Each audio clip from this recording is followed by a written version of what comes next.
I'm Admiral Brad Cooper here at United States Central Command, where I'm leading the forces executing Operation Epic Fury.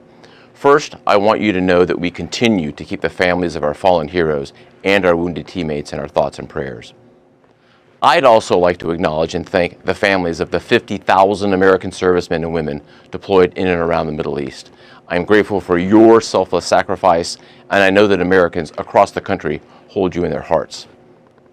Let me start by offering my overall assessment of Operation Epic Fury. In short, U.S. forces continue delivering devastating combat power against the Iranian regime. I've said this before, but it bears repeating. U.S. combat power is building, Iranian combat power is declining. And we remain centered on very clear military objectives in eliminating Iran's ability to project power against Americans and against its neighbors. Every day, we're striking hard at Iranian ballistic missile and drones. To date, we have struck more than 5,500 targets inside Iran, including more than 60 ships, using a variety of precision weapon systems. Just yesterday, we had strike waves nearly every hour from different locations and directions going into Iran. We also took out the last of 4 Soleimani-class warships. That's an entire class of Iranian ships now out of the fight. I'd characterize our strikes as being unpredictable, dynamic, and decisive.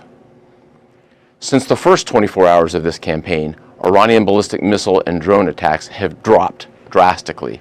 But it's worth pointing out that Iranian forces continue to deliberately target innocent civilians in Gulf countries while hiding behind their own people as they launch attacks from highly populated cities in Iran. Of course, forces executing Operation Epic Fury aren't just defending against Iranian threats. We are methodically dismantling them by hitting Iranian missiles and drones, as we also strike their defense industrial base. Just last night, our bomber force hit a large ballistic missile manufacturing facility, as an example. So it's not just about what's shooting at us today, it's also about eliminating the threat in the future. Now, let me show you a few of the results from the tremendous efforts by America's joint force. Here, you see an Iranian Jamaran-class warship, a large patrol ship, a drone smuggling vessel, and 4 other surface combatants docked at Chabahar port in the Gulf of Oman the day before we launched Operation Epic Fury. Here's the same pier 4 days later, all ships taken out of action. This Bayandar-class surface ship was hit and rolled on its side. Here's another example. Here you see 2 Iranian surface combatants docked at an Iranian naval base near the Strait of Hormuz, just hours into the campaign.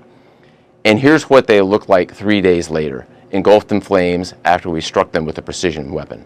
For years, the Iranian regime has threatened commercial shipping and U.S. forces in international waters. Our mission is to end their ability to project power and harass shipping in the Strait of Hormuz. From the air, we've achieved a concentration of air power with back-to-back waves of advanced fighters creating constant pressure on the enemy every single day. Our dominance is not a solo effort, it's a testament to the strength of our ironclad alliances. We continue to coordinate closely and effectively with Israel in this very large operation, and we are also coordinating and serving side by side with all of our partners in the Middle East. We're on a path to eliminating Iran's ability to threaten Americans and our friends, and we are achieving this through a combination of lethality, precision, and rapid innovation. Let me highlight a few examples, at least the ones that aren't classified, of how we are achieving lethal effects in entirely new ways. First, our warfighters are leveraging a variety of advanced AI tools. These systems help us sift through vast amounts of data in seconds, so our leaders can cut through the noise and make smarter decisions faster than the enemy can react. Humans will always make final decisions on what to shoot and what not to shoot, and when to shoot, but advanced AI tools can turn processes that used to take hours and sometimes even days into seconds. I continue to be impressed with all the branches of the U.S. military. The entire team is performing superbly. Strike operations from our joint force continue, as I've said. I assess that we are clearly exercising air superiority over vast swaths of Iran. We have the most integrated air defense umbrella in the Middle East, and our defensive operations from the Army, Navy, Air Force, Marine Corps, and Space Force teams are performing magnificently. A note about the Space Force. Our space superiority has been a critical enabler to this fight.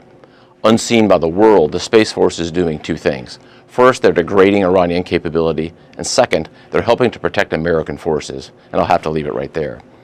All told, despite this incredible progress, make no mistake, we remain highly vigilant. And I just could not be prouder of our Operation Epic Fury team, and I know the American people share that same pride. To all our warriors out there, please keep up the great work and Godspeed. Thanks so much.